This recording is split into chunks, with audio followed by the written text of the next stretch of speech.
अफगानिस्तान में अफगान तालिबान की फतूहात का सिलसिला बढ़ता ही चला जा रहा है।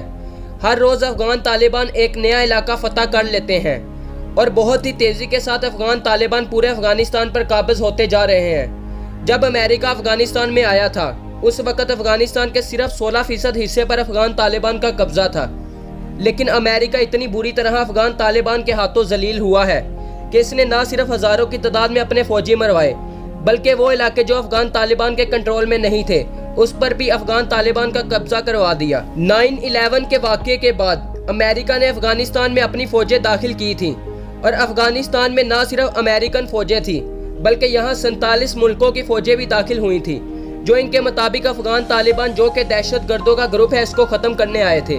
और इन 20 सालों की इस लड़ाई में अमेरिका को कुछ हासिल नहीं हुआ, बल्कि वो इन सालों में इतना कमज़ोर हो चुका है कि आने वाले चंद सालों में चाइना सुपर पावर बन जाएगा। जब से अमेरिका ने अपनी फौजें निकालने का ऐलान किया है तब से तालिबान ने इनकी फ़ौज पर अफगानिस्तान की ज़मीन तंग कर दी है। वो अमेरिका जो चंद साल पहले पाकिस्तान पर दहशत गर्दी के इल्ज़ाम लगाता था, आज अफगानिस्तान से निकलने के लिए पाकिस्तान के तरले डाल रहा है। और अफगानिस्तान से निकलने के लिए अमेरिका ने बहुत ही बड़ा ऐलान किया है। अमेरिका ने अफगानिस्तान की सूरत हाल को देखते हुए क्वाड ग्रुप का ऐलान कर दिया है। उन्होंने अफगान पीस प्रोसेस के लिए अफगानिस्तान, उज़्बेकिस्तान, पाकिस्तान और अमेरिका को मिलाकर 4 ममालिक का ग्रुप बनाया है और इस क्वाड ग्रुप को पूरी दुनिया में बहुत ही ज़्यादा डिस्कस भी किया जा रहा है। आज की इस वीडियो में जानने की कोशिश करते हैं कि इस क्वाड ग्रुप से अमेरिका को क्या फ़ायदा हो सकता है और क्या इस क्वाड ग्रुप की अहमियत उस क्वाड ग्रुप से ज़्यादा है जिसमें इंडिया शामिल है। लेकिन इससे पहले अगर आप लोगों ने हमारे इस चैनल को सब्सक्राइब नहीं किया तो आप चैनल को सब्सक्राइब कर लें ताकि इस तरह की इन्फॉर्मेटिव वीडियो आपको बर वक्त मिल सके। अगर बात की जाए क्वाड की तो ये लफ्ज़ क्वाड्रिलैटरल की शॉर्ट फॉर्म है और क्वाड्रिलैटरल का मतलब कोई भी शेप जिसकी 4 साइड मौजूद हों। ये पहली मर्तबा नहीं है कि अमेरिका ने कोई क्वाड ग्रुप बनाया हो। पिछले 1-2 सालों में अमेरिका ने बहुत से क्वाड ग्रुप बनाए हैं और इन क्वाड ग्रुप्स में अमेरिका समेत और 3 ममालिक शामिल होते हैं। लेकिन इन सब क्वाड ग्रुप्स में से सबसे अहम और हाई प्रोफाइल ग्रुप 2 हैं।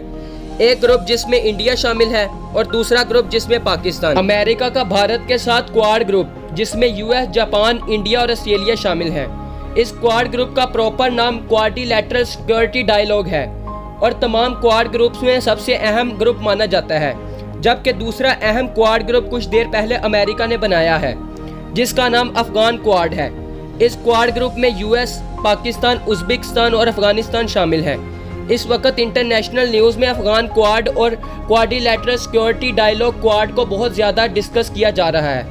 इसकी बहुत ही बड़ी वजह यह है कि अगर इन क्वाड ग्रुप में शामिल ममालिक अमेरिका का साथ देते हैं तो अमेरिका बड़े आराम से अफगानिस्तान से निकल सकता है।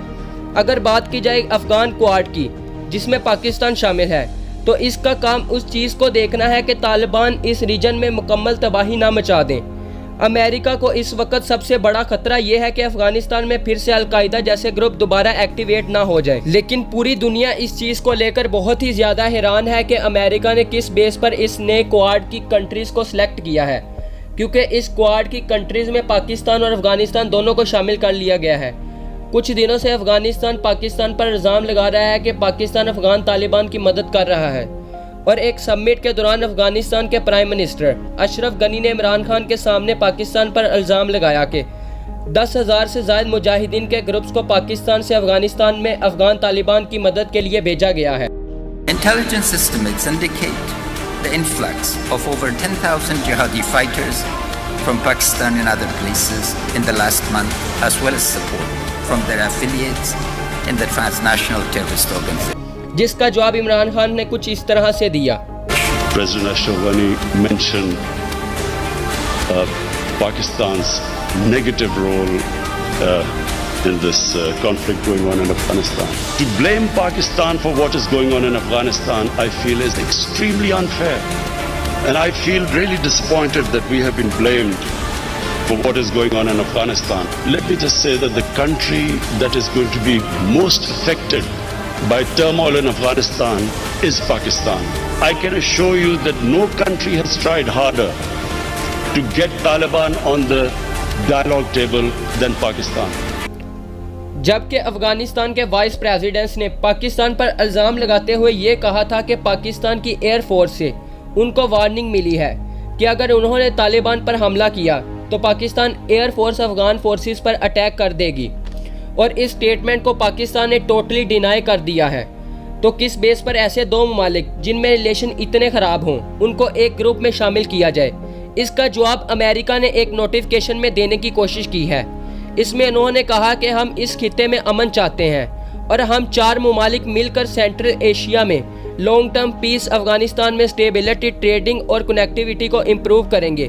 तो यहाँ अमेरिका इन ममालिक को तरक्की के ख्वाब दिखाकर इस्तेमाल करना चाहता है जिससे वो अफगानिस्तान से निकल सके। लेकिन अगर बात की जाए उज़्बेकिस्तान की, कि अमेरिका ने क्यों उज़्बेकिस्तान को इस ग्रुप में शामिल किया है जबकि अफगानिस्तान के बॉर्डर के साथ तुर्कमानिस्तान का इलाका ज़्यादा लगता है, तो इसकी बहुत ही बड़ी रीज़न ये है कि जब अमेरिका ने तुर्कमानिस्तान से फौजी अड्डे मांगे थे तो उन्होंने अमेरिका की मदद करने से साफ इनकार कर दिया था, जबकि उज़्बेकिस्तान ने अमेरिका को फौजी अड्डे बनाने की इजाज़त दे दी थी। अब अमेरिका उज़्बेकिस्तान की ज़मीन अफगान तालिबान के खिलाफ इस्तेमाल कर सकता है।